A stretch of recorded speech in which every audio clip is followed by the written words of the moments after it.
Graça e paz, amém?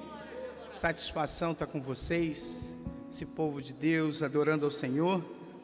E é sempre bom nos reunirmos na presença do Senhor Jesus Cristo, sempre nos preocupando em dar o verdadeiro louvor e a verdadeira adoração que o nosso Deus merece, amém, queridos?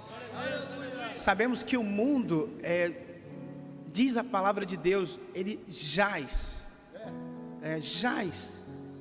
jogado, né? A Bíblia diz no livro de Romanos que Deus os abandonou às suas paixões infames. O mundo está em pecado. A palavra de Deus diz que todos pecaram, todos, né? E não há um justo, nenhum sequer. E o pecado que tão de perto nos rodeia, nos preocupa o tempo inteiro. E não é novidade, porque a Bíblia deixa claro que por se multiplicar o pecado, a iniquidade, o amor de quase todos esfriaria. E isso nos preocupa, porque nós somos um povo que Deus escolheu, que Deus tem escolhido, remido através do seu Filho, o sacrifício de Cristo Jesus no Calvário. Mas o mundo anda em trevas, o mundo anda envolvido tão grandemente no pecado. E o que nos preocupa é que as pessoas estão desvalando seus pés a passos largos em direção ao inferno, à perdição, à falta de expectativa de vida, à falta de esperança. E nós tivemos alguns de vocês que estão aqui tiveram a oportunidade de conhecer a Cristo ainda no berço, até que passa a fase da inocência, né? E começa a vir o período da compreensão, e começa a entender a sua colocação no mundo. E tivemos essa oportunidade, mas nem todos, queridos, teve e tem essa oportunidade. O mundo jaz no maligno, e as pessoas sendo usadas por Satanás, né? Sendo usado pelos prazeres do mundo. Isso nos preocupa, mas nós glorificamos a Deus, porque a palavra de Deus tem sido ministrada em vários lugares deste mundo, e a Bíblia diz: como um martelo que esmiuça a penha, os corações duros, né, como uma pedra, estão sendo quebradas por esta palavra que vivifica, que transforma, que aconchega, que muda o pensamento do homem, aleluia.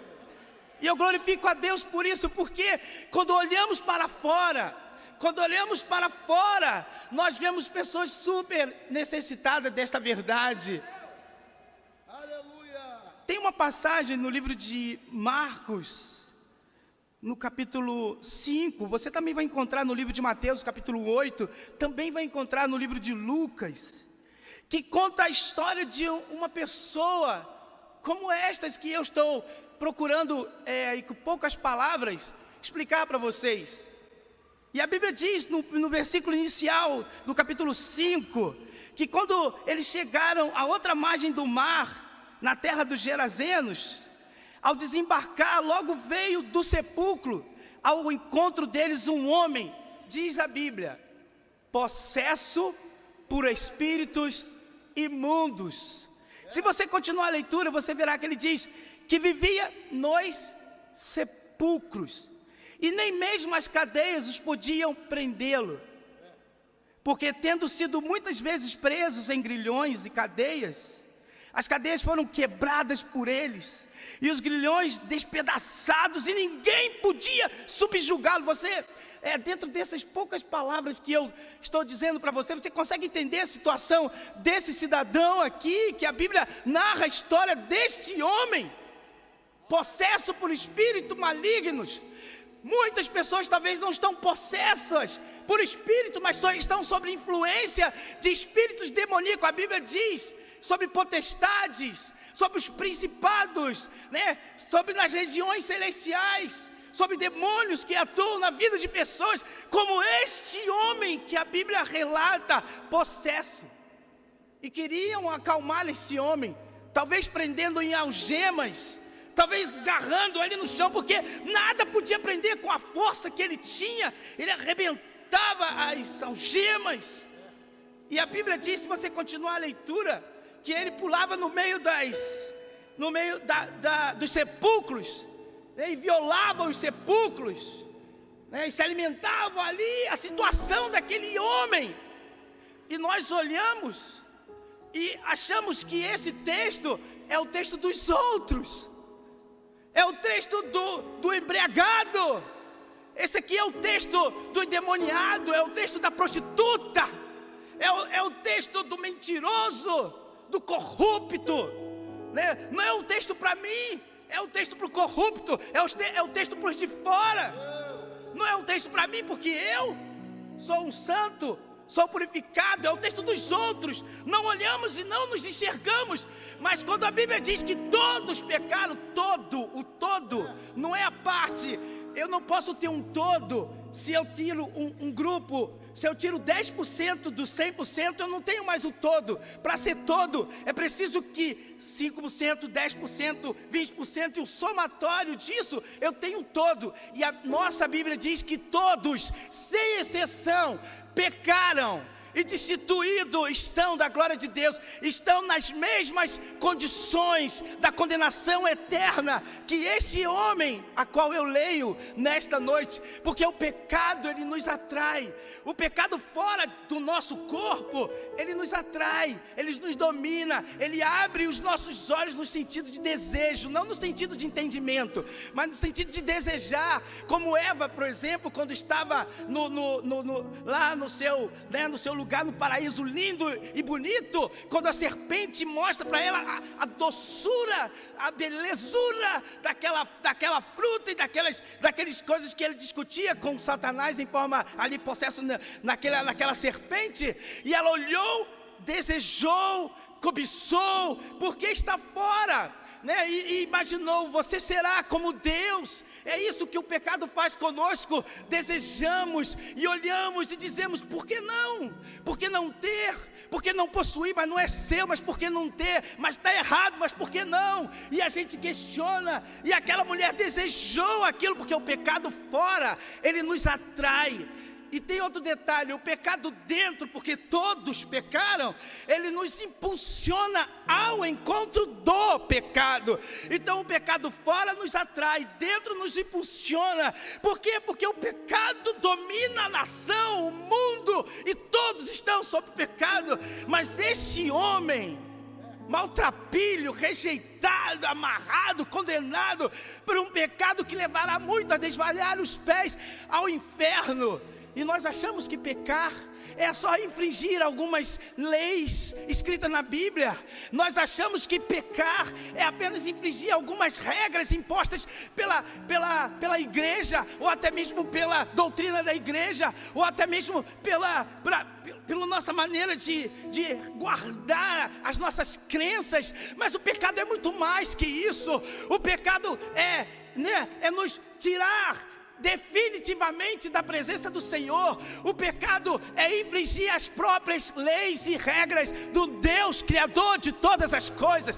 O pecado pode levar você para o inferno. O pecado pode condenar você à condenação eterna depois desta vida. O pecado pode definhar definitivamente a vida de um homem, e nós achamos que é algo simples, mas não.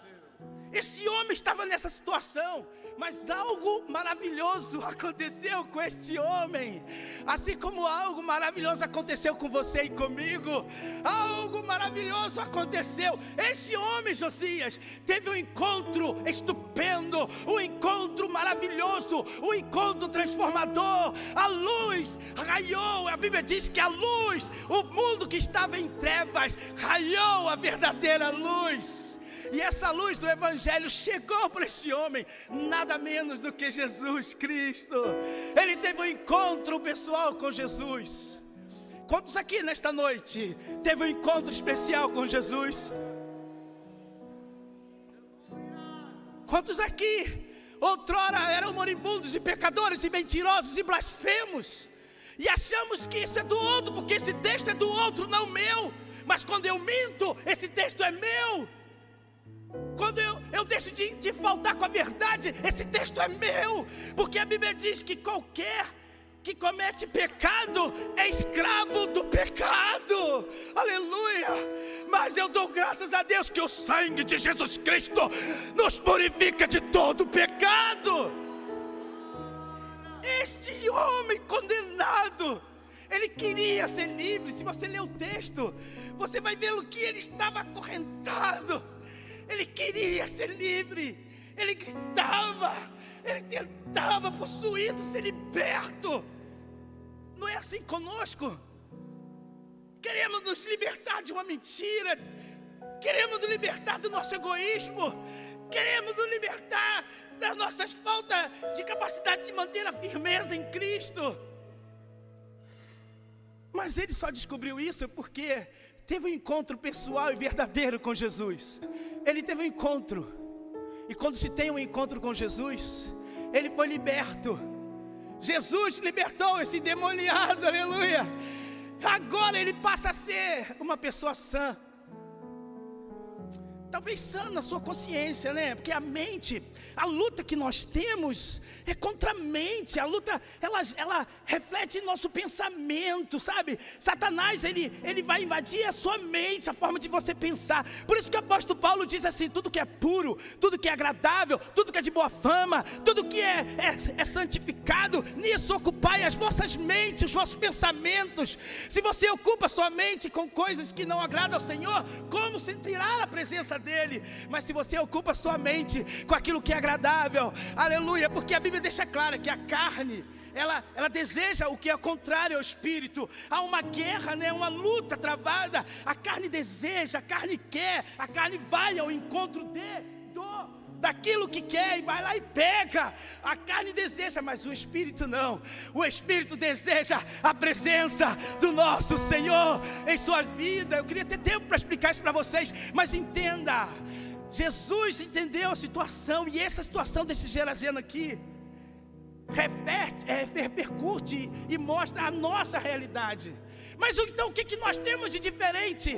O que nós temos é que o sacrifício da cruz, do Calvário, aleluia, a via dolorosa, quando Cristo carregava em seus ombros a dura cruz nas suas costas, e quando era chicoteado e carregando o peso e levado ao Gólgota e pendurado no madeiro, enquanto muitos viam morte e destruição, Jesus via a redenção minha, a redenção sua. E a nossa diferença é melhor que a dele? Não, mas a melhoria que nós tivemos foi ter os nossos pecados perdoados pelo sangue de Jesus Cristo cravado na cruz. Esses pecados foram cravados na cruz. Tem um título na Bíblia que diz tetelestai, né? Aleluia, está consumado. Foi lá na cruz e cravou a cédula dos nossos pecados. Quantos aqui nesta noite eu vejo pessoas livres aqui? Quantas pessoas aqui não estão algemadas pelo pecado, nem escravo do pecado, mas livre, livre, livre, livre? Levanta a sua mão assim e diga: eu sou livre. Adora o Senhor nesta noite.